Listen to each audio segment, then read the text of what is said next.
Hoy vamos a hablar la última conferencia, esperemos que sea algo light. Recordando qué es el derecho constitucional, pues de él se derivan todos, como les dije. Entonces, ¿de qué trata este derecho constitucional? El derecho constitucional agrupa todas las normas jurídicas, como les iba diciendo, que refrendan las bases de la estructura de nuestra sociedad. Ahí está civil, familiar, trabajo, derecho agrario, todo. Y así también los principios de organización, cómo se organiza el Estado, ya vimos esa parte, cómo se divide esa parte, cómo se forma una constitución para darle vida a un Estado. ¿Y cuál es su objetivo? También lo vimos. Que existen entre el Estado y la dirección de la política, hacia dónde va. Y nosotros lo vivimos ahora que en el cambio de gobierno federal, qué política llevaban aquellos y qué política tiene este.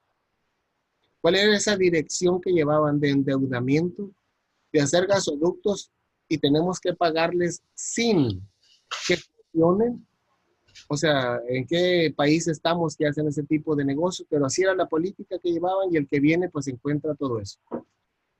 Y también señala los principios de las relaciones entre el individuo y el Estado, que es la parte que vamos a ver hoy. Ese mecanismo de ejercicio del poder, cómo lo hacemos. Entonces, eso es lo que vamos a ver ahora. Entonces, la vez pasada dije que la Constitución se dividía en dos partes, la parte orgánica y la parte dogmática. La vez pasada vimos a grandes rasgos la parte orgánica, es cómo está formado los poderes del Estado. Ahora vamos a ver la parte dogmática. ¿Qué es esa parte dogmática? Y es donde habla el artículo, el capítulo primero de los derechos humanos. Es esa parte. ¿Qué es? Vamos a empezar a hablar de derechos humanos, todo ese engranaje que lleva.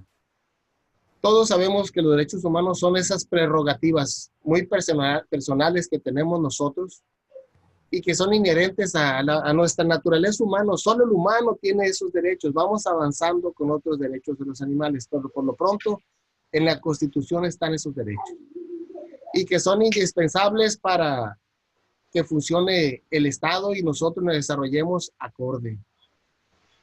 ¿Cómo se clasifican esos derechos humanos? Silencio.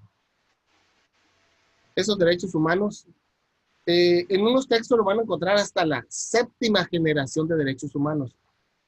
Generalmente para efectos académicos solo lo dividimos en tres. Primera generación, segunda y tercera generación. La primera generación se refiere a los derechos de libertad. ¿Cómo se hacen obligatorios estos derechos? Mediante un pacto internacional que se llama Pacto Internacional de Derechos Civiles. Es esa parte donde la Convención Americana nos obliga como Estado a aplicarse a esa parte. La segunda generación se llaman también de igualdad. En la primera, todo se refiere al sujeto como persona, puede hacer lo que le plazca como persona. Vamos a explicarlo más adelante. La segunda se refiere a igualdad. Grupos. ¿Cómo se hacen obligatorias para los estados? Existe otro pacto internacional. México ha ratificado también este pacto. El Pacto Internacional de Derechos Económicos, Sociales y Culturales. Ese es el otro nombre que recibe la segunda generación. Y la tercera generación se refiere, tiene el nombre de derechos de los pueblos o derechos de humanidad. También le llaman derechos colectivos de la humanidad entera. O sea, esos son los tres nombres, tres garantías y los nombres que les dan. Si se fijan, primera y segunda generación, hay un pacto que las hace vinculatorias, que nos hace que se cumplan. Pero los derechos de tercera generación, no hay pacto, es el acuerdo de las comunidades. Ejemplo, en el 85 el terremoto de México casi acaba con la Ciudad de México y nadie a nivel nacional pidió apoyo internacional, todos vinieron a ayudar. En el último terremoto, ese tiro tenemos más reciente, igual, toda la comunidad ayudó, millones y más millones, que desgraciadamente pues ya lo conoce usted en la corrupción, ¿dónde quedó ese dinero? Millones que donaron. Pero es aquí donde quiero que ustedes entiendan. Tercera generación, derechos de los pueblos, derechos colectivos de la humanidad, de la paz, de la tranquilidad. Todo mundo viene a ayudarnos. Antes que llegara Peña Nieto, México daba ayuda, da ayuda humanitaria internacional, pero no podía acudir con las personas. O sea, todos venían a ayudarnos y nosotros no podíamos ir.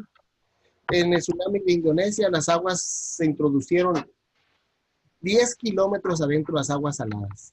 Si con una lluviznita aquí en Mochis nos andábamos muriendo ahora con agua salada, y sí apoyamos, pero no podíamos mandar personal médico, no podíamos mandar personas que se introducieran a ayudarlos a ellos. O sea, es esa la parte de quién nos obliga a nosotros, es voluntario. Peña Nieto, pues sus asesores ven esa parte y modifica esa parte de la Constitución. En cuestión de ayuda humanitaria, México puede mandar gente de manera oficial y extraoficial. Entonces, es como funcionan. Vamos a explicar esos derechos de tercera generación, en qué consisten también. Entonces, los derechos de primera generación, como dijimos, son derechos de libertades. Son las libertades clásicas. ¿Dónde surgieron estas libertades clásicas y se establecen por primera vez? Surge desde mucho, muy atrás. Esto en la parte de derechos humanos y de los pueblos indígenas. Vamos a explicar esa cadena del tiempo, al menos si yo se las doy. Pero específicamente se materializan en la Revolución Francesa. En la Declaración de los Derechos del Hombre y del Ciudadano, es ahí donde surgen esos derechos de libertad, de reunión, de asociación. Allí es donde empieza a generarse esos primeros derechos. Y de ahí en adelante fue ese cambio. Entonces, ¿qué se pedía inicialmente? Libertad. Libertad de hacer y deshacer. Entonces, eso es lo que queremos hacer. Luis, ¿cuál es tu nombre completo, por favor? Luis Enrique Ábalos Castro. Luis Enrique Ábalos Castro. Ábalos Castro. Gracias, amigo. Es que ahora me piden que cheque y que informe quiénes tengo en la videoconferencia. Entonces, no olvidemos entonces que los derechos de primera generación le corresponden al individuo como persona. Solo como persona andamos buscando. Y se conciben bajo el signo de libertad, hacer lo que nosotros queramos, voluntariamente. ¿Qué más se refieren a esos derechos? ¿Se reconoce en el ámbito nacional? Sí, lo tenemos reconocidos en la Constitución y a nivel internacional en el Pacto Internacional de Derechos Civiles y Políticos. En estos derechos de primera generación, el Estado no se puede meter. Tu derecho individual que tenemos de estudiar, el Estado no los obliga, hey, ponte a estudiar, no. Ustedes solos vienen, es una decisión voluntaria que tenemos. Estudiar, alimentar, acudir al médico, es una cuestión personal. Derechos de primera generación. ¿Cuándo es activa esa parte? Esa parte es activa por parte del Estado. Te obliga a que registres tu niño y en la cuestión electoral. Hay una participación, vayan, busca. Entonces, tiene esa protección de carácter jurisdiccional, los jueces, y no jurisdiccional, los órganos autónomos estatales, Comisión Estatal de Derechos Humanos y Comisión Nacional. Tiene esa protección. Esa es la nacional. Y la internacional, pues en nuestro caso, nos obliga que la ONU y la Comisión Interamericana de Derechos Humanos, por parte de la Comisión como un órgano investigador y la Corte como un órgano que juzga. Entonces, derechos de primera generación tiene esa parte. ¿En qué consisten estos derechos? Todo mundo tiene el derecho y las libertades sin ninguna discriminación, color, idioma, sexo, nada de eso. Derecho a la vida, a la libertad, a la seguridad jurídica. Los hombres y las mujeres son iguales los derechos. Se refieren a eso, de libertad. Cada quien tiene esos derechos. Nadie será sometido a la esclavitud o a la servidumbre, nueva modalidad de la esclavitud, ni a las torturas, o sea, todo lo que te puedan hacer como persona, ni a ser molestado arbitrariamente por la autoridad. Eso lo veremos cuando veamos los derechos fundamentales. y ni que se te interfiera en tu domicilio, ni del derecho de que alguien te interfiera tu libertad de tránsito, de elegir tu residencia, todo lo que uno quiera. El derecho a la nacionalidad. El derecho a la nacionalidad es un derecho humano que todos tenemos. Antes que nos corrían de la nación, ahora no pueden correr. Ahora bien, en casos de persecución política, la persona puede buscar asilo en otro lugar. Los hombres y las mujeres pueden casarse, pues una libertad que tenemos, ya lo dijimos, en tener hijos, casarse, dónde vivir.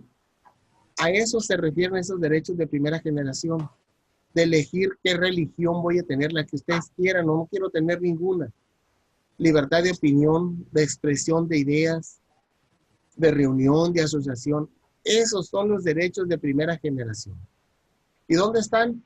Pues están en la Convención Americana, en la Declaración, en la Universal de Derechos Humanos, en la Declaración de Derechos del Hombre y del Ciudadano. Desde ahí vienen esos derechos para hacerlos obligatorios.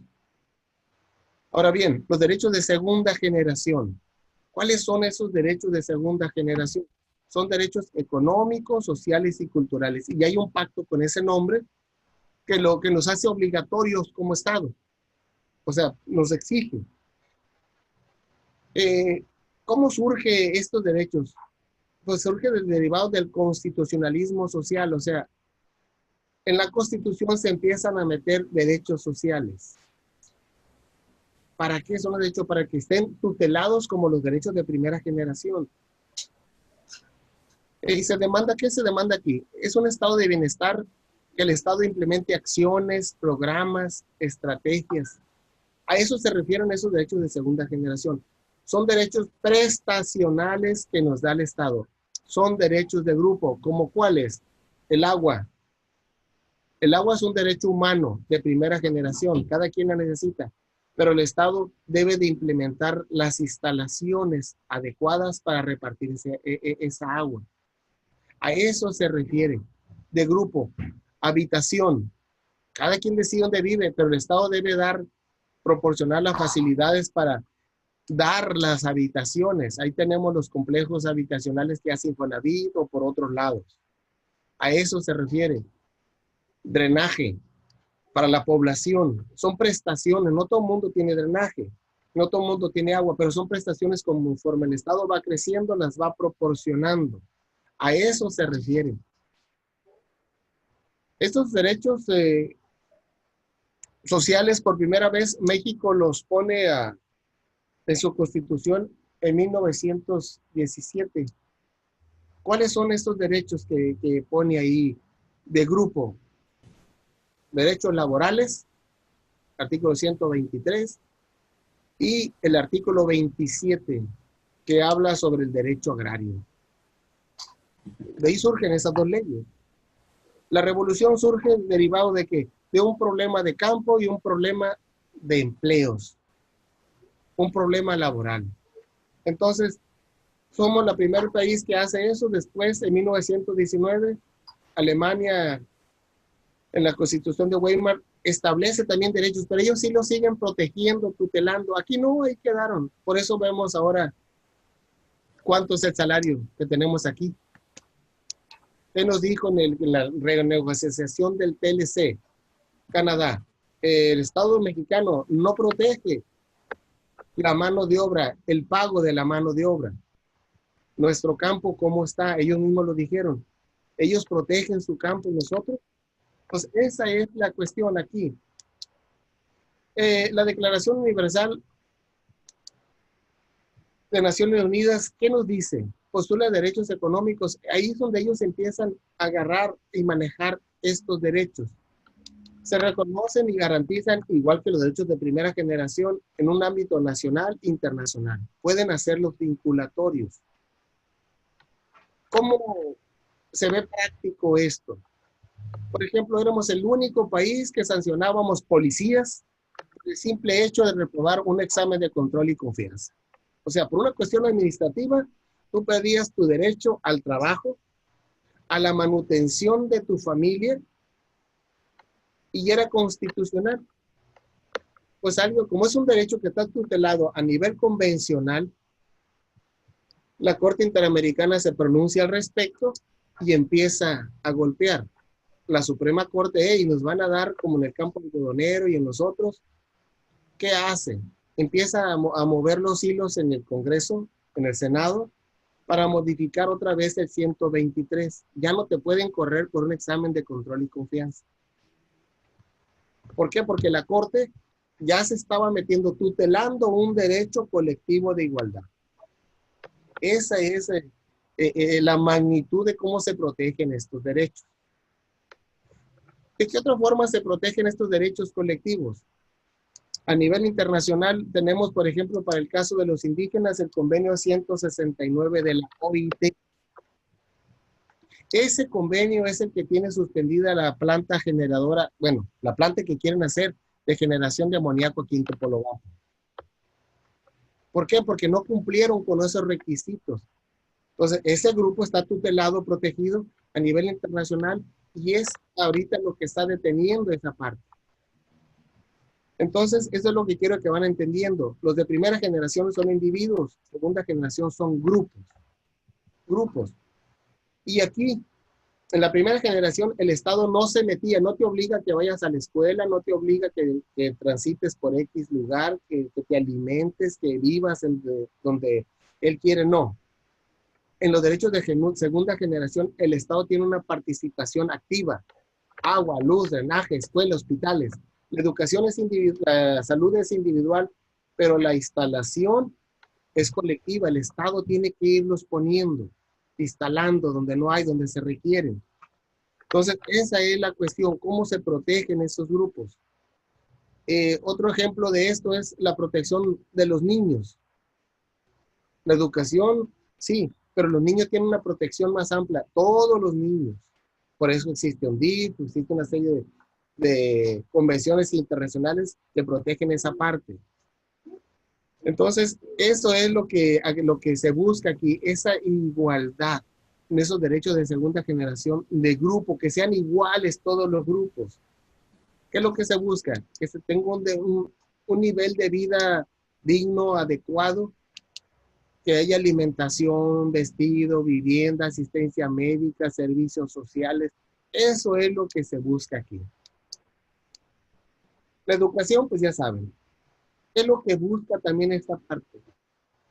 Que la educación sea obligatoria. ¿Hasta qué nivel ahorita es la educación obligatoria? Es obligatoria de kinder hasta preparatoria.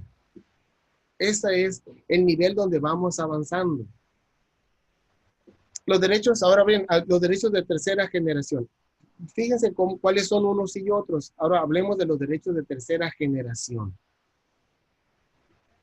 Este grupo fue promovido a partir de 1970. O sea, como en el 73, no, en el 76, 1976, Argelia apenas se está independizando del país de las libertades de Francia. Hey, ¿qué pasó con esta protección de grupo? ¿Qué estaba pasando en Argelia? Todo mundo voltea hacia allá. ¿Y qué tenemos? Un pueblo sometido a finales del siglo XX. ¡Sas! ¿Dónde están esos derechos? Y es ahí donde empiezan a surgir esos derechos de tercera generación. ¿Qué más hay en esos derechos de tercera generación? ¿Qué pasó en Alemania nazi? Un genocidio, pero no solo en Alemania, sino todos los países conquistados por Alemania. Todos los pueblos, no había paz, genocidio. Después, en Tokio, pues más o menos similar. Pero en Uganda, mucho más acá, 1960, 70, ¿qué hay? Unas muertes también, hay una dictadura. ¿Y quién actúa en contra para lograr la paz? ¿Quién? No teníamos ahí donde surge la Corte Penal Internacional, que va a tutelar y sancionar. Esa es la parte donde vamos creciendo, va enriqueciendo el derecho internacional de los derechos humanos. Ahora sí tenemos una Corte Penal que existe para delitos cometidos en el futuro y que afecten esa parte. Ahora bien, ¿Qué es lo que se busca? ¿Qué es lo que se busca aquí? Reivindicar esos derechos a la paz, esos derechos al medio ambiente sano, equilibrado, el derecho al desarrollo. Por eso ahora ven que tenemos internet en bulevares, en áreas públicas, en la plazuela, en ciertos lugares hay internet gratis. Ese desarrollo debe de abarcarnos a todos. El Estado son prestaciones que pueden dar. Y el de los derechos de los pueblos indígenas. En México, ¿cuándo modifican la Constitución para cuestión indígena? En el 2001. ¿Cuándo fue el movimiento zapatista? 1974. 1994. O sea, del 94 para atrás, indígenas no existían. Sí, hay más indígenas que otro tipo de personas aquí en México. Entonces, es ahí donde, pero no solo, aquí son indígenas en nuestro país y toda Latinoamérica, pero hay pueblos autóctonos. ¿En dónde? En Islandia, en Noruega. Allá también hay pueblos autóctonos que no son indígenas, pero entonces como surge ese convenio 169 para tutelar todas esas poblaciones que existían antes de la sociedad que hoy tenemos. Entonces, eso es lo que busca. Esta generación de la tercera que estamos hablando implica la intervención, como les dije, de toda la comunidad internacional. Todo el mundo entra, pero no hay un pacto que obligue como tal al país. Entonces, todo el mundo tiene que entrar ahí. Estos derechos de tercera generación están por encima del derecho estatal. ¿Por qué encima del derecho estatal? Porque un Estado puede estar reprimiendo a un pueblo y todo el mundo tiene la obligación de proteger y tutelar. A veces nos engañan y nos dicen que en Irak hay esto, lo otro, y todo el mundo aceptó la invasión y después resultó que iban por el petróleo los gringos. Afganistán. Todo el mundo es un pueblo, sí, ahí sí había un cierto interés internacional. El talibán matando a todo aquel que no era de esa parte del Islam. Todo diferente del Islam lo mataban. Por eso fue ese apoyo internacional contra Afganistán. Volver a reactivar la paz. Entonces, aquí estos derechos, como le dije, una actitud activa del Estado. ¿Cómo vamos a participar? Pasó el tsunami en Indonesia, México se organiza y ahora sí. Para efecto de cómo organizarnos, hace muchos años ocurrió un terremoto en el Tíbet y mandamos frijolitos. Comen frijoles los chinos del Tíbet, es un producto latinoamericano, error. Les mandaron sábanas blancas, lo blanco es luto de ellos, error. Ahora, ¿qué es lo que hacen? Países cercanos, lo primero que hacen, asistencia médica y alimentación. Países lejanos, todo lo que puedan mandar. Y ahora sí nos informamos cuáles son usos y costumbres. Esa es la cuestión, cómo vamos, pero no hay nadie que nos organice, qué vamos a hacer. Por eso ahora cuando pasaron los tsunamis últimos, todos los países cercanos, asistencia médica, alimentación, países lejanos, ¿qué mandó México? Desalineadores de agua. ¿Qué requieren? Agua dulce. Todo desgració. Aquí el agua dulce nos desgració. Ahora imagínense que se nota el agua salada. Entonces, eso es lo que requiere aquí. Estos derechos, ahí están, sí, pero no tienen una jurisdicción que los obligue. ¿Quién nos obliga a ir a ayudar? Nadie. Solo por las Naciones Unidas hay un acuerdo y actúan.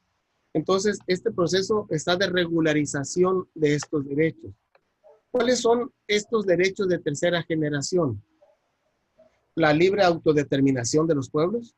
Debemos irnos a meter a pelear allá en Venezuela. ¿Cómo están? ¿Qué problemática tienen ellos? Y nosotros tenemos un problemón aquí para ir a meternos allá. Que ellos solucionen su problema, pero el derecho es interpretativo y de acuerdo a los intereses de la información que nos dan.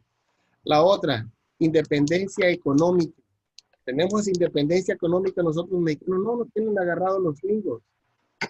Política, ahí vamos. Otro derecho que corresponde a otros derechos de tercera generación es la identidad nacional y cultural. Ahora la ONU protege, tutela esos derechos ¿Cuál es nuestra identidad nacional? El charro. ¿Cuál es la identidad sinaloense? La banda. ¿Cuál es la identidad norteña? Los chirrines y su sombrero. Entonces, esa protección de esa identidad nacional es lo que protegen. Por eso en Chiapas mantienen a los, ay, ¿cómo se llama? Se me fueron los indígenas, viven como ellos viven, pero el Estado lo financia y vienen todos los extranjeros a verlos cómo viven ellos. Entonces, esa es parte, la coexistencia pacífica. México trata de no meterse en problemas allá. Coexistir con todo mundo, esa confianza internacional, esa ayuda mutua para atacar el narcotráfico. No vamos a, yo solo México puedo acabar con el narcotráfico, no, porque yo soy solo un país de paso. Bueno, Colombia, Venezuela, ¿pueden acabar con el narcotráfico? No, ellos solo son productores. Bueno, Estados Unidos, consumidor, Europa, ¿pueden acabar ellos? No, porque ellos solo consumen. Tiene que ser unidos todos. País productor, de paso, y consumidor. Entonces, eso es lo que se busca, esa cooperación internacional, regional. La justicia internacional, de ahí le sale Interpol, una ayuda mutua entre países. Otro problema es la solución de los problemas alimenticios. Es una ayuda internacional, todos debemos abocarnos a esa parte. La alimentación es un derecho de primera generación, pero es un derecho de segunda generación que el Estado debe dar. Y es un derecho de tercera generación cuando todo un pueblo se ve afectado por esa parte. El ébola, ¿qué pasó? Todo el mundo colabora, es un derecho de tercera generación. La salud para una comunidad que no atiende a sus muertos porque pues, están más muriendo que naciendo. Entonces, la cuestión demográfica, ¿cuántos somos? Educación. ¿Educación para qué? Para cuidar al planeta, para hacer este país o este mundo más agradable para vivir. La tecnología. Otros que meten el uso de la tecnología como sexta generación. Aquí lo metemos en la tercera generación. El uso de la tecnología es para todos, que nos ayude a desarrollarnos. Gracias a eso, ahora podemos dar clases de videoconferencia. Podemos interactuar. Esa es la cuestión aquí. Entonces, ¿el medio ambiente es un problema mundial? Sí, ya lo están viendo. Se están derritiendo los polos y seguimos quemando llantas cuando hay heladas. Seguimos tirando basura. Una ballena con no sé cuántas toneladas de plásticos. Entonces, estamos acabando con el mundo. Entonces, es un problema de tercera generación. Tenemos que abocarnos todos. Pero, ¿quién obliga a quién? No hay manera de obligar a los países asiáticos, que son los que más contaminan el mar. No hay manera. Ellos tienen que buscarle. El patrimonio común de la humanidad es otro derecho de tercera generación. ¿Qué estamos destruyendo los talibanes? Todas las figuras de Buda que tenían miles de años, cientos de años ahí, ellos ya le estaban destruyendo. Entonces, esa es la cuestión. Por eso es que entraron allá. Y lo otro, lo que se busca en estos derechos de tercera generación, el desarrollo que permita una vida digna. Pero si a ellos se les metió el agua, no les ayudamos, van a tener una vida digna, van a poder desarrollarse, ¿no? Esas son las tres generaciones y las partes que cada una le competen y que están protegidas, primera, segunda generación, por pactos internacionales. Tercera generación, no hay nada que obligue. Es la voluntad de los países quienes acuden a esa defensa. ¿Pero por qué hablamos de derechos humanos? Porque el capítulo primero de la Constitución se refiere a los derechos humanos. Y esos derechos humanos, cuando son reconocidos por cualquier documento, le llamamos derechos fundamentales. Ya no se llaman garantías individuales, se llaman derechos fundamentales. Se llama el capítulo primero de los derechos humanos y sus garantías. Vamos a hablar cuáles son esas garantías más adelantito. ¿Para qué sirven esas garantías? Entonces, ojo, derechos humanos son todos aquellos derechos que tenemos todos como personas y que son intrínsecos, muy especiales nuestros y que sirven para un adecuado desarrollo, un crecimiento personal. Primera generación, personal. Segunda generación, grupos. Tercera generación, comunidad, pueblo, humanidad entera. A eso se refieren. Entonces, derechos fundamentales. ¿Qué son los derechos fundamentales? Son los derechos humanos positivizados. Jurídicamente, cuando hablamos de positivizar, se refiere a que estén escritos, establecidos en un documento. Y los derechos humanos están en la Constitución en los primeros artículos, esa parte ya la vieron. Por eso se llama parte dogmática. Esos artículos no se modifican solo para beneficio de. Entonces, son derechos ligados a ¿qué? A la dignidad de cada quien. Esos derechos fundamentales, vamos a explicarlos. Están en la Constitución y están numerados. Los vamos a ir explicando cuáles son, cómo son. Entonces, estos derechos humanos, al ser reconocidos, al ser establecidos en un documento, se llaman derechos fundamentales. Cuando ustedes escuchen, me están violando mis derechos fundamentales, me están violando mis derechos humanos. Los derechos humanos no necesariamente están escritos en la Constitución, también están escritos en las convenciones internacionales, Declaración Universal, la Declaración Americana de Derechos Humanos y todas las convenciones que no están aquí, pero conforme al artículo 133, las incorpora a nuestra legislación. Entonces, esos son derechos fundamentales. ¿Cuáles son las garantías que habla entonces el capítulo primero de la Constitución? Esas garantías son las que se otorgan para que todos nos protejamos con ellas. ¿Cuáles son estas instituciones jurídicas? Ya las conocen y las han escuchado. La principal para proteger derechos humanos es la ley, el amparo, el juicio de amparo. ¿De dónde deriva este juicio de amparo? Deriva del artículo 103 de la Constitución y 107. La ley de amparo es la ley secundaria del artículo 103 y 107. ¿Cuál otra tenemos para proteger esos derechos fundamentales que tenemos? La acción de inconstitucionalidad. ¿Cuál otro? La controversia constitucional. ¿Cuál otro? Los procesos de protección jurisdiccional en materia electoral.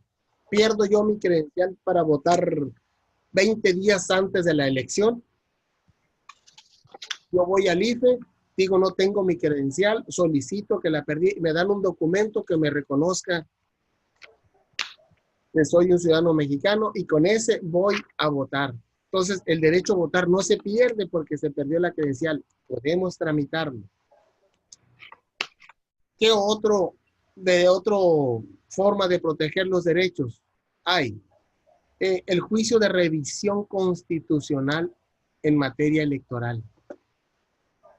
¿Qué otra manera hay para proteger los derechos humanos? El juicio político. Es diputado, es senador.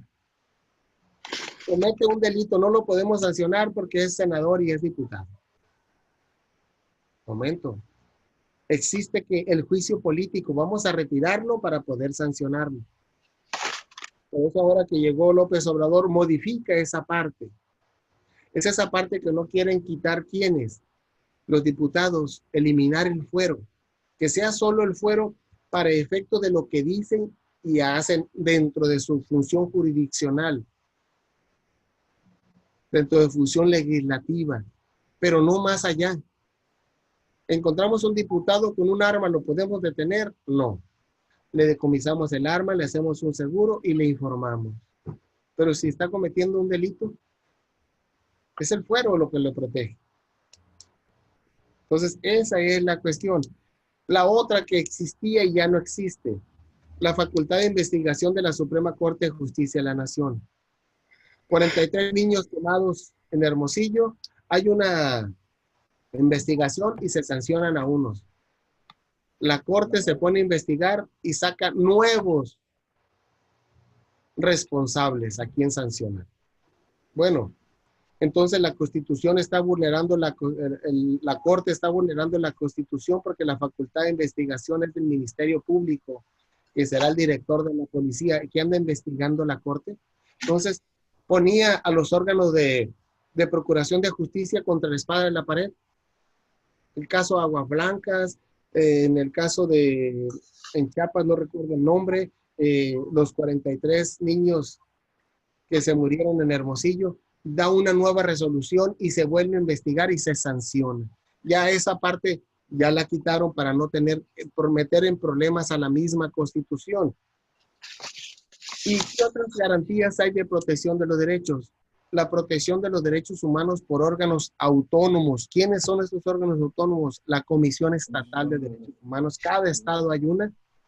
Y la Comisión Nacional de Derechos Humanos. Esas son las garantías de protección de los derechos. Eso es lo que quiero que ustedes vayan entendiendo. ¿A dónde acudo yo si me están cobrando ahorita la inscripción? ¿Es un delito si la escuela es estatal? Al Estado y que ellos investiguen. O por interpósita persona. Ni cobra el maestro ni cobra el director. ¿Quién cobra? La sociedad de padres. Y te están obligando a pagar. Si no, no te inscriben.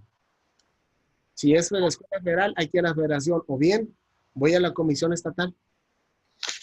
Entonces, son abogados, están estudiando derecho y le están dando lo que los señores quieren para inscribir a sus hijos. Esa es la cuestión.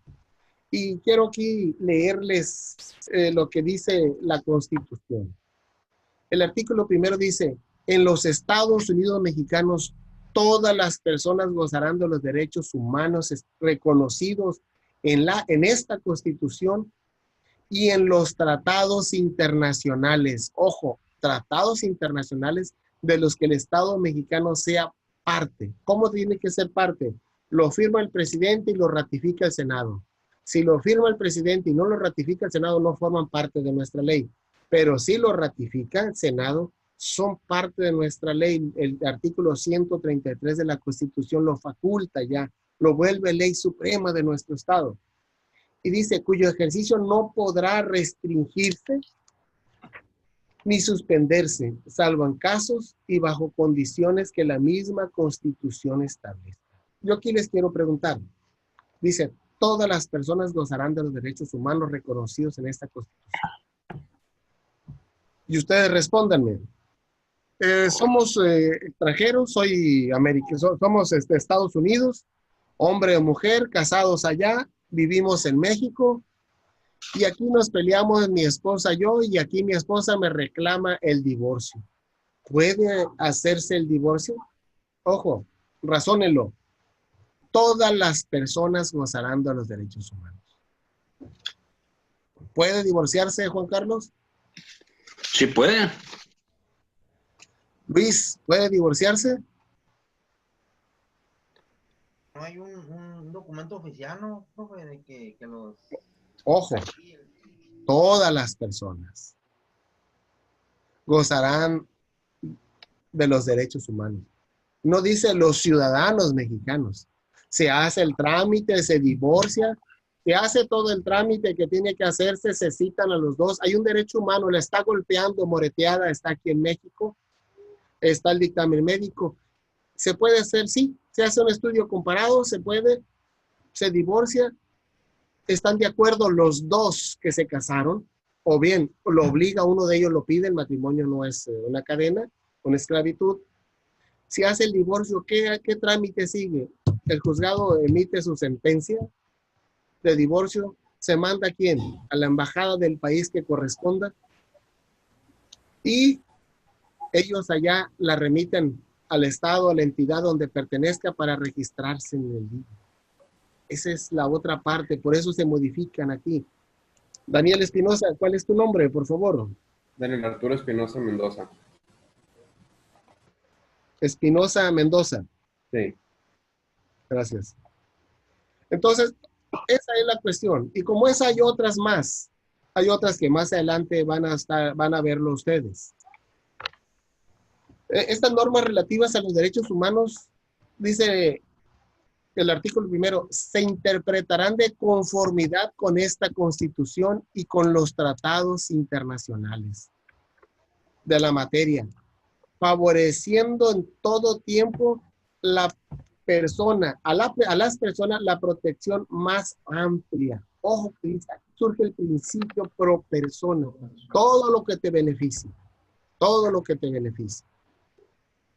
Entonces, Aquí hay una interpretación conforme. ¿Qué es esa? Creo que se las pido ahí en su trabajo. Busquen qué es la interpretación conforme. Tiene 3 formas de interpretar. Si existen 2 leyes que le benefician, ¿cuál le vamos a aplicar? Ya escucharon, la protección más amplia, la que más le beneficie. Si existen 2 leyes que le perjudiquen, la que menos le perjudique. Y si existen 2 leyes que pues se pueda inaplicar una en beneficio de esta persona, ¿qué hacer? Inaplicarla. No declarar que es inconstitucional, no, se deja sin aplicación. Entonces, esa es, esos 3 rengloncitos, 4 que tiene ahí, tiene un mundo de fondo que la Convención Americana se pronuncia al respecto. Entonces, juntos con esa parte, búsquenle en la Suprema Corte Ius, convención, digo, interpretación conforme, y van a encontrar en qué consiste esa interpretación conforme. ¿Cómo se debe de hacer? Entonces, hay un mundo de información ahí que a uno a la hora de trabajar como abogado lo mete y vamos avanzando, vamos avanzando. Entonces, y dice algo muy importante en la última parte. Todas las autoridades en el ámbito de sus competencias tienen la obligación de promover, respetar y proteger y garantizar los derechos humanos. Por eso ahora que vieron ustedes la muerte del teniente coronel, el soldado y el policía, donde murieron 9 delincuentes, ¿qué pasó con esos delincuentes que quedaron vivos?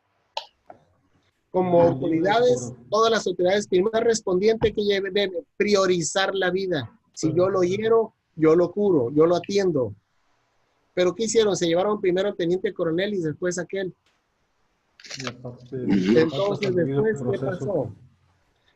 Uno de ellos, pues los delincuentes van a decir que los torturaron, los golpearon, que murió por los golpes que le dieron. ¿Y qué pasó con los 4 que quedaron vivos? Se fueron a su casa. Mataron a 3 personas y por violaciones a derechos humanos se fueron a su casa. La autoridad tiene la obligación de hacerlo, si no se mete en problemas. Entonces, ¿qué falló ahí? El tiempo de poner a disposición a los detenidos, violación al debido proceso. Entonces, esa es una. Otra, tortura. Ahora resulta que las víctimas, los emboscados, se vuelven victimarios sujetos a un proceso.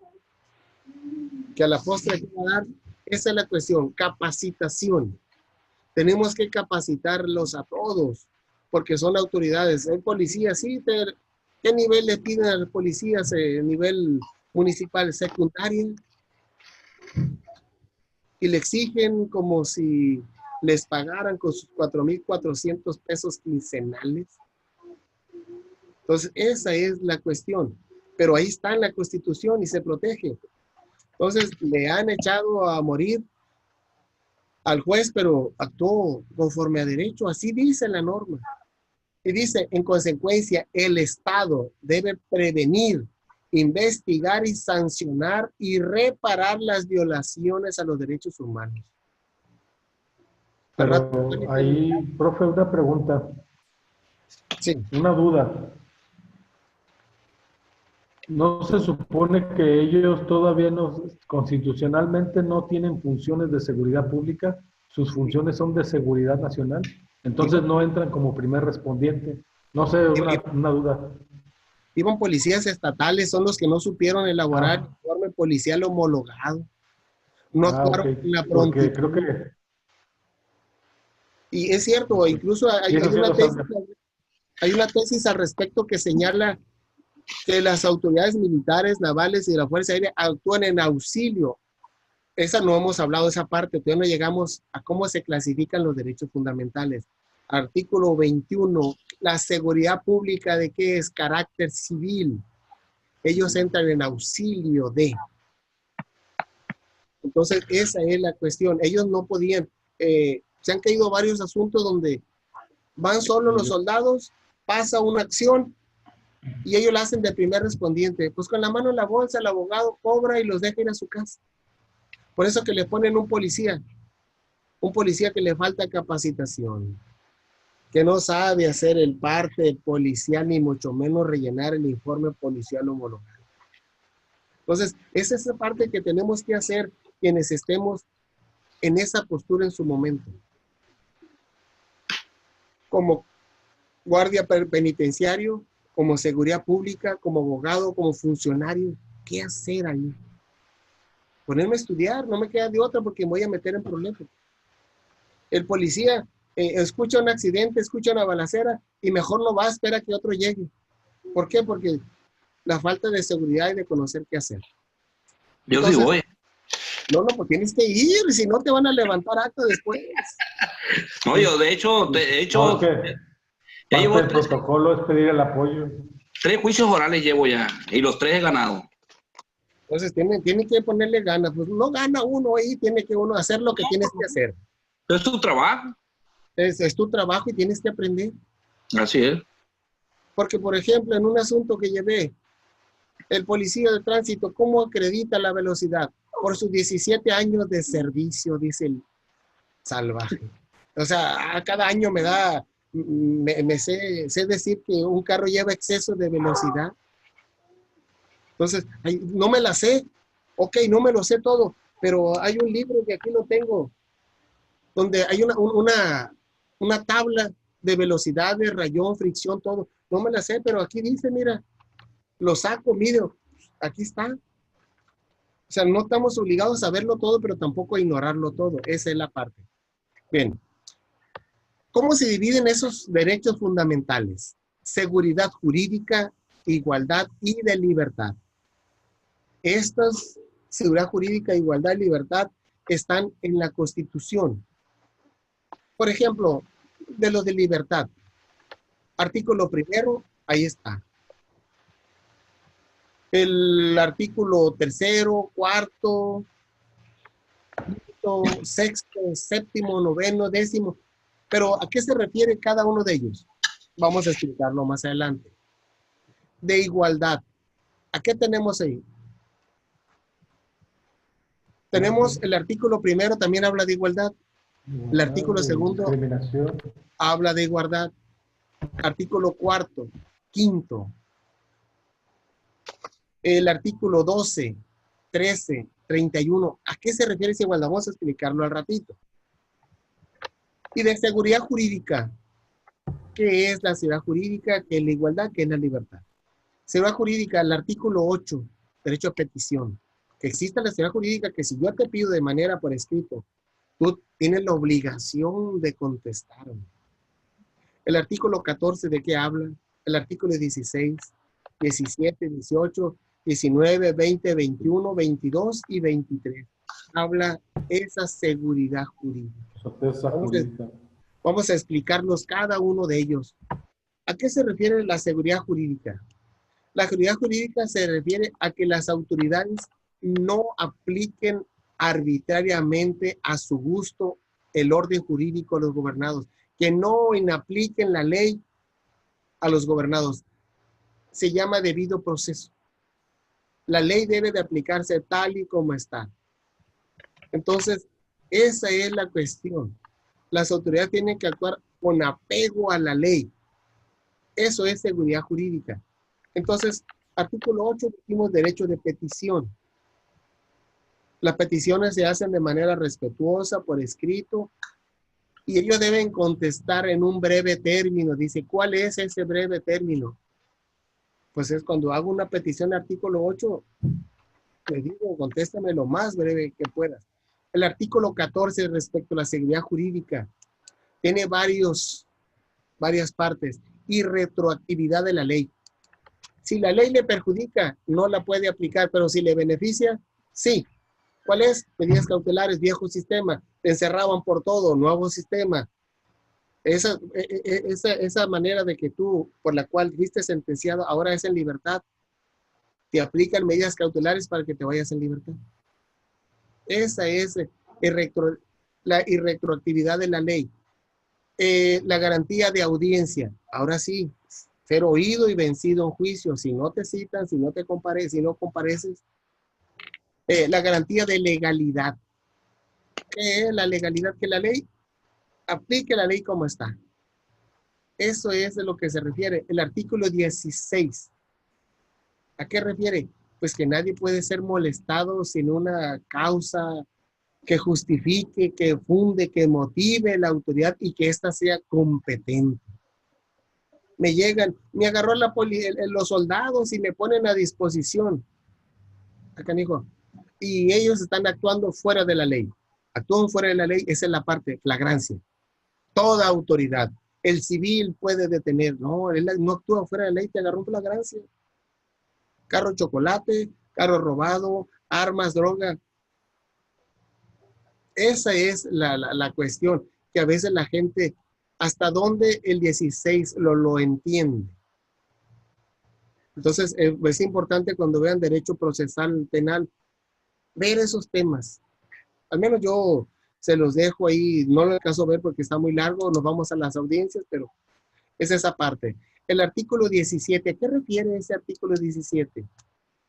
Se refiere a que se haga justicia por propia mano. Para eso existen los tribunales. Esa es la seguridad jurídica. Me hiciste algo, yo no voy a ir a vengarme, porque la venganza ya está prohibida. Ahora, ¿a dónde vamos? A los tribunales. Hay tribunales previamente establecidos. Hay una procuraduría que te recibe e investiga la denuncia, la querella que tú pongas, y hay quien resuelva. A eso se refiere. Y a los encarcelamientos por deudas civiles. El policía no sabía, el angelito, que si le debía la Coppel, le iban a descontar por nómina. Y alegaba nada más que solo salarios tienen descuento por pensión alimenticia. Que eso le dijo su abogado: mi hijo, te van a dejar sin dinero. Ahí está, métete. La tesis. Entonces, cuando le llega la multa, ¿cómo la defiendes? Con el 14 No, pues constitucional. Pues es que, esa es la cuestión. Lo defendieron por ahí y le dieron palo también. Le salió más caro. El abogado que le hizo el amparo le cobró 10,000 pesos.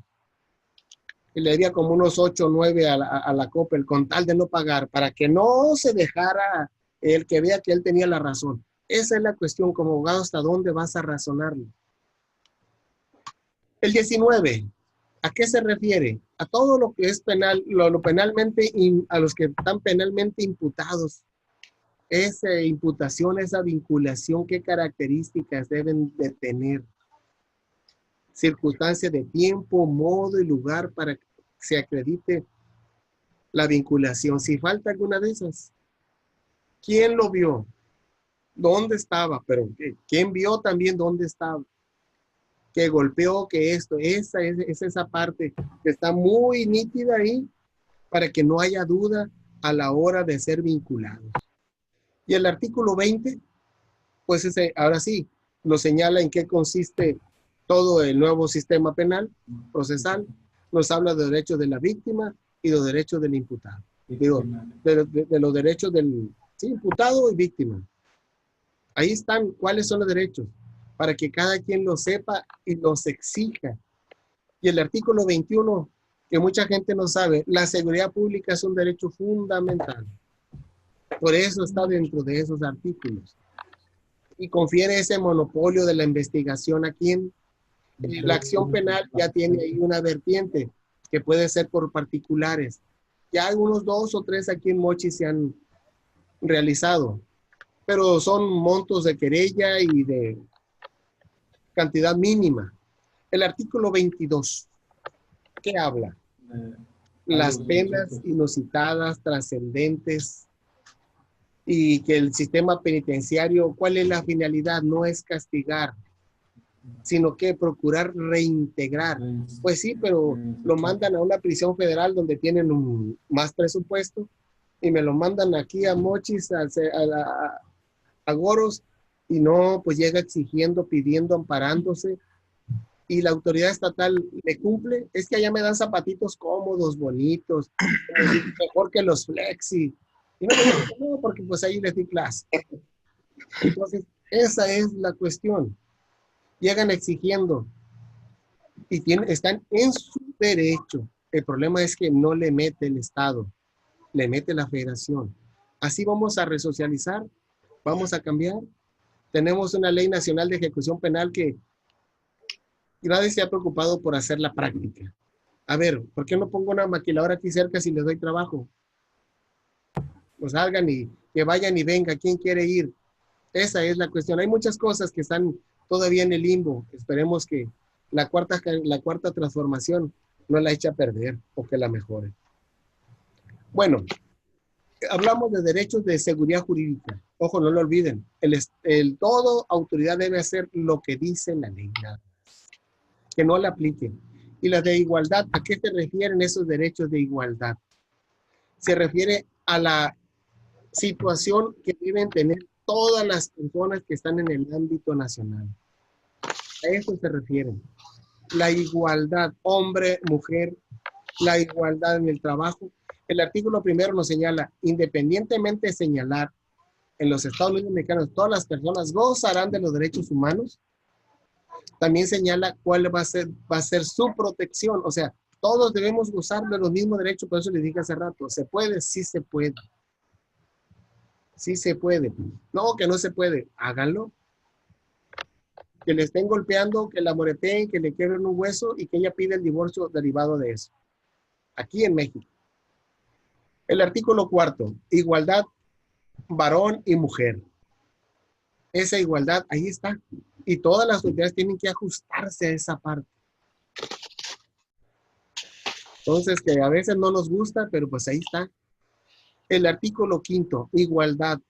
Nadie puede impedírsele que se dedique a la profesión industria siempre y cuando sea lícito que se le acomode.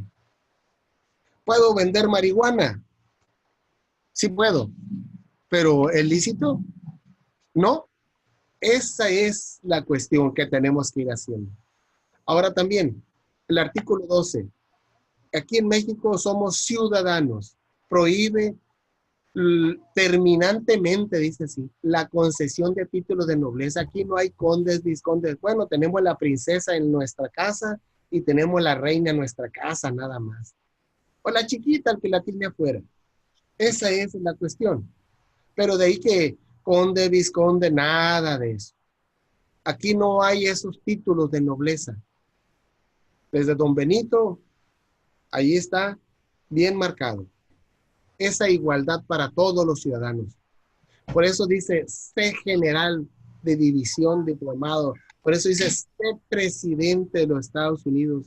Sé senador. Todos somos iguales ante la ley. No hay ningún distingo.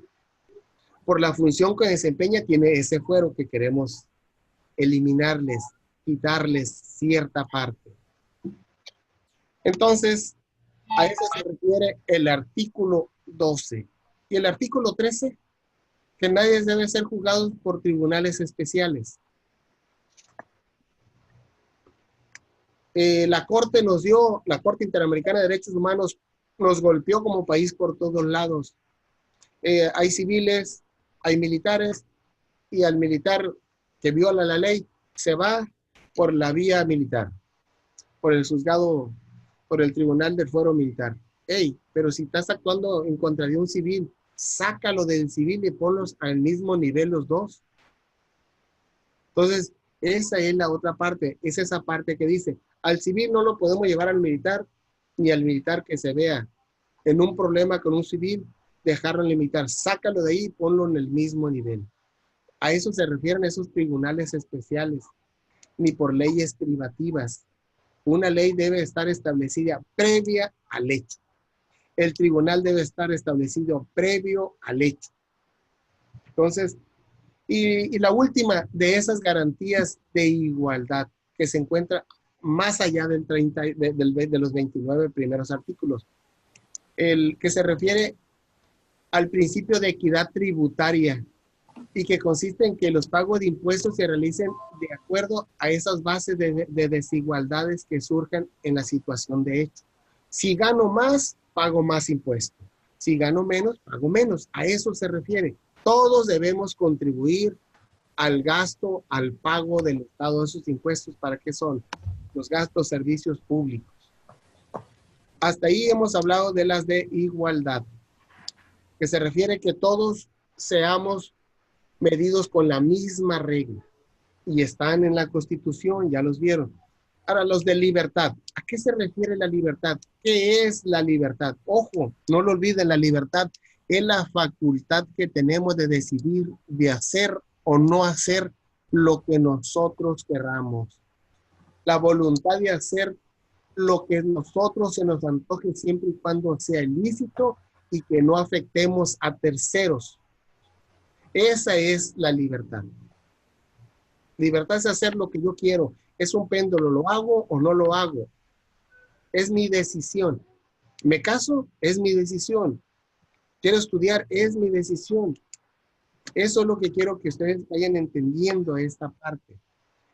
Y además, estos derechos, independientemente de informar al individuo sobre los derechos que constitucionalmente le confieren, este puede actuar en la sociedad y le impone cotos, ahora sí le pone limitantes a la autoridad. La autoridad no se puede meter en esos derechos. ¿Cuáles son? La prohibición de la esclavitud, artículo 1 de la Constitución. La autoridad no puede obligar a esclavizar a alguien. El artículo 2, la libre autodeterminación de los pueblos indígenas. Nadie puede meterse con ellos. La libertad de la educación. Ustedes están aquí porque ustedes así lo quisieron o alguna autoridad los obligó. Ah, dijo el otro, es que mi esposa me obliga porque quiere que gane más. Pero estoy aquí voluntario. Esa es la cuestión.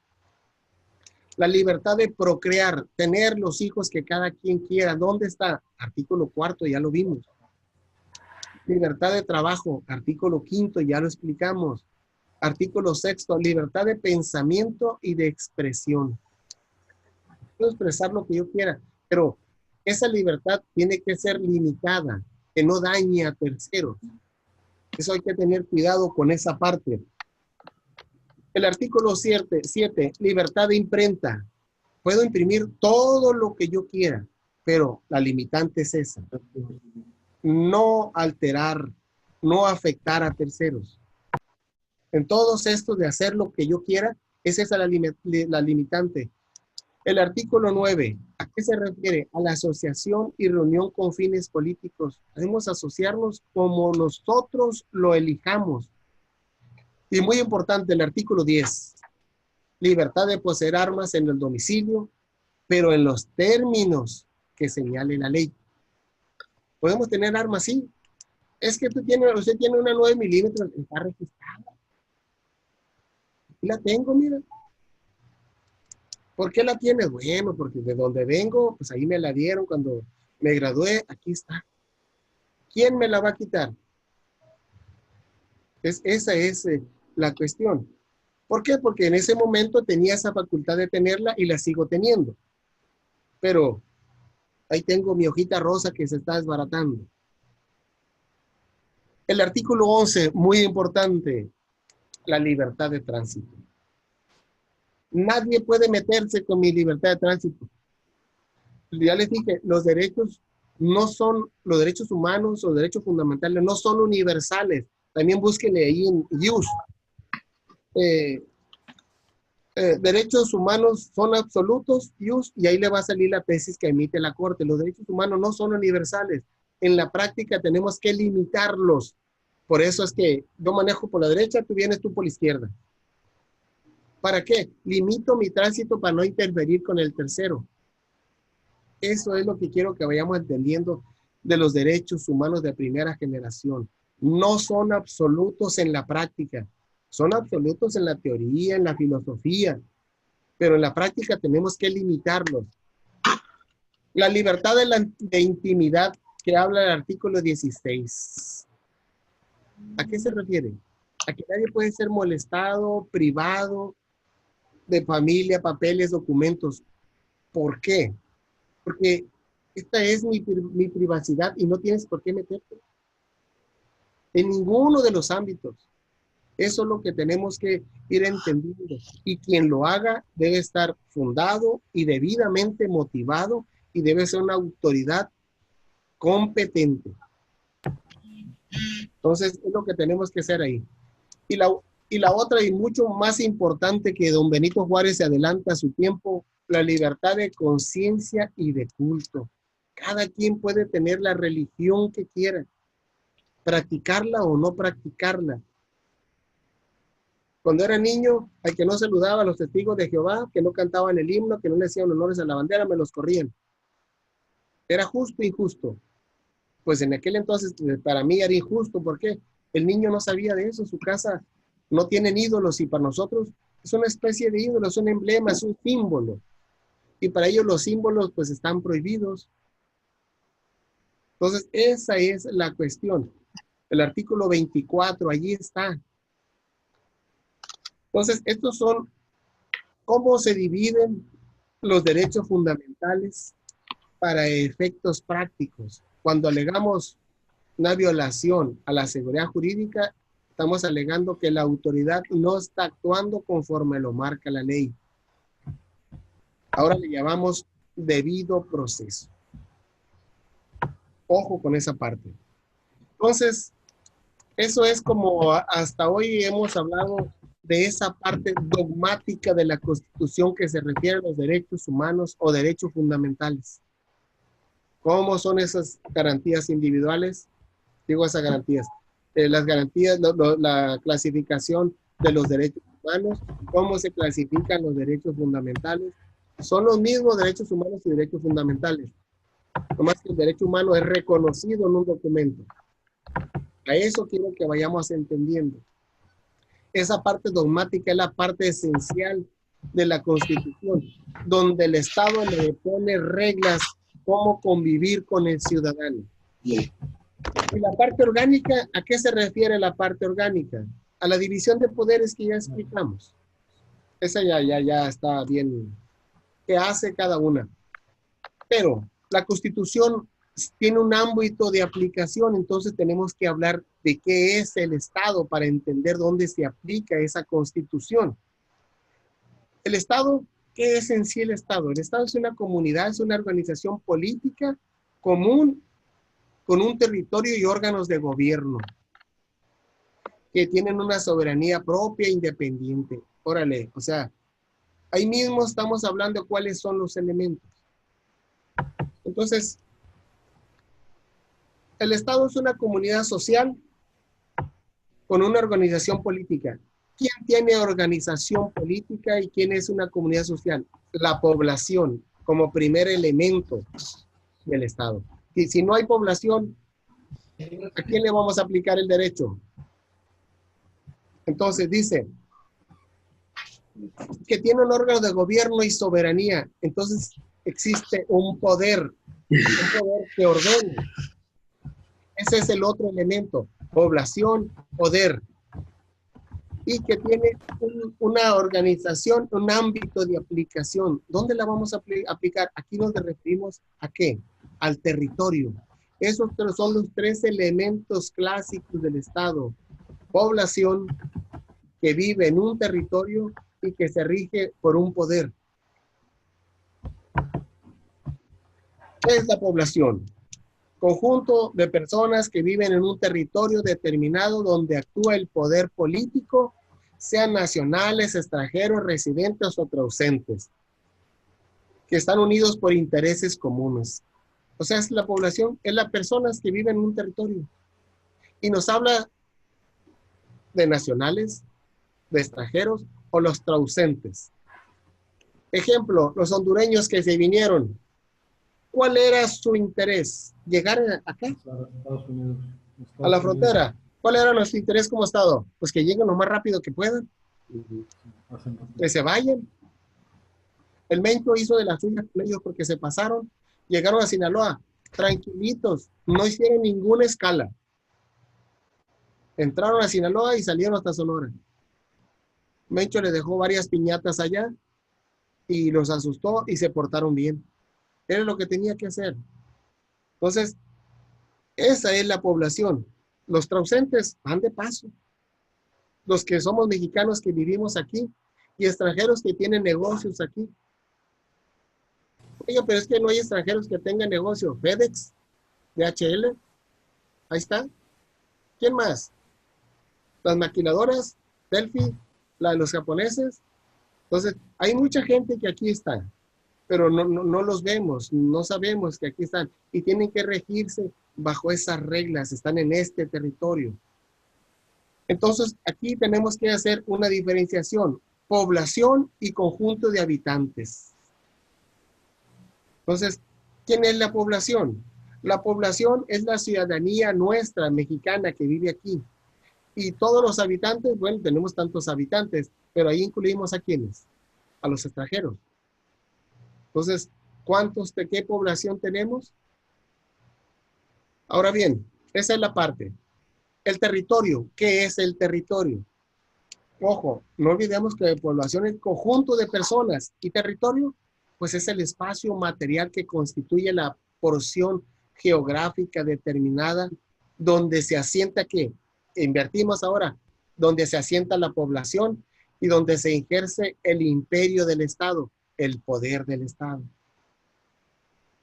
Entonces, el territorio es el espacio territorial, el espacio geográfico donde se asienta la población. O sea, tienen que coexistir los tres. Si no, no hay Estado. El poder, ¿qué es el poder? Pues ahora sí, es el supremo poder del Estado que autoriza para imponer ¿qué? Decisiones de carácter general. Y de ahí hablamos cómo está constituido este poder.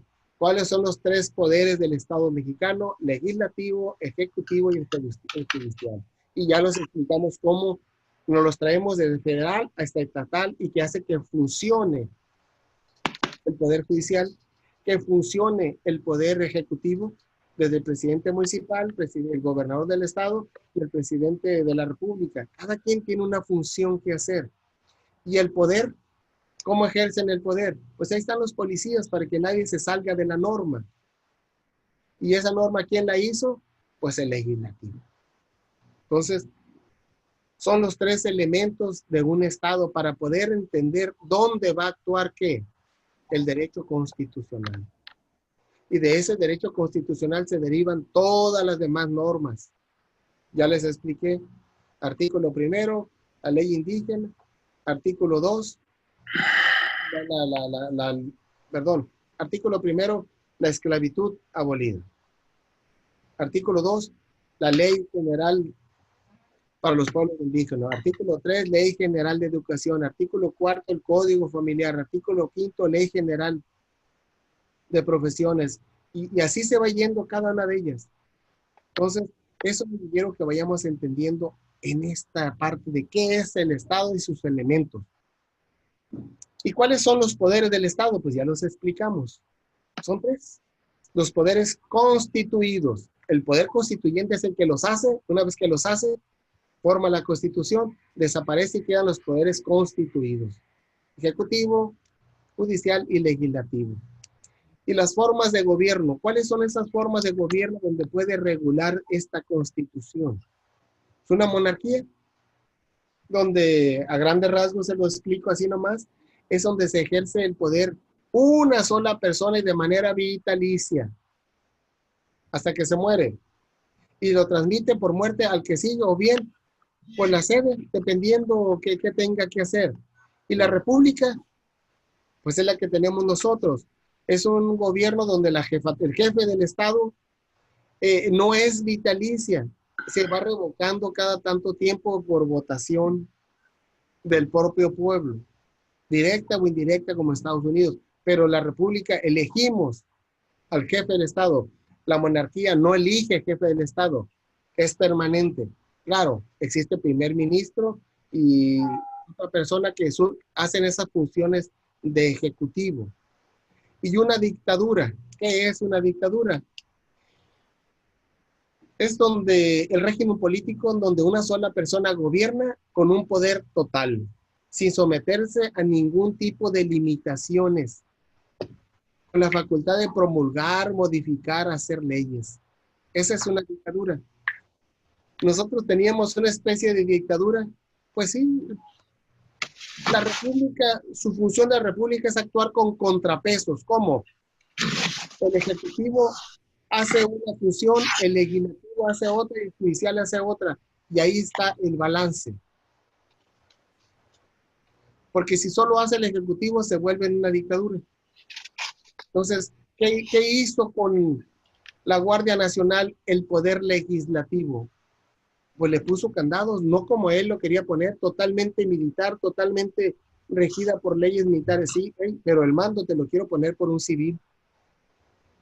Y quiero que lleve licenciados, cada batallón de Guardia Nacional debe llevar licenciado como asesor del mando para que no pase lo que acaba de pasar.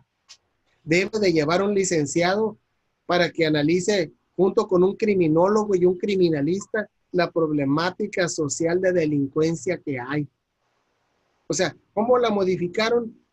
Pues es que para no darle todo el poder a como la traían aquellos. Al principio no les quería y después les da todo. Entonces, ¿qué hace el legislativo? Sirve de contrapeso. El ejecutivo dice, están ganando 500,000 pesos al mes. Bueno, casi 600. Es mucho. La ley dice que no debe de ganar más de esto. Y aquel no hace caso. ¿Qué va a hacer el legislativo? Pues los están jubilando para que se apliquen. Hey, tú llegaste con esta ley, a ti te aplica esta. Y mejor que se están yendo. Entonces, el que no se aplique, pues un juicio de desafuero para que se aplique a lo que dice la ley. Esa es la cuestión. Y que ustedes entiendan qué es el derecho constitucional. Es una rama dedicada al estudio de los preceptos fundamentales, principios, conceptos y leyes que determinan la existencia y cómo funciona el Estado mexicano. Eso es lo que tenemos que ir aprendiendo de este derecho constitucional. Cuando les den derecho procesal constitucional, van a ver, ahora sí, cuáles son las herramientas jurídicas para proteger estos derechos fundamentales, estos derechos humanos. Son las que ya les dije, el amparo, la acción, la controversia, el juicio de protección de derechos políticos. Esa es la parte que tienen que conocer el derecho procesal constitucional. Y pues de mi parte ya me excedí un ratito, pero espero que no haberlos aburrido. Espero que les sea útil y me cumplan con todos sus trabajos, por favor.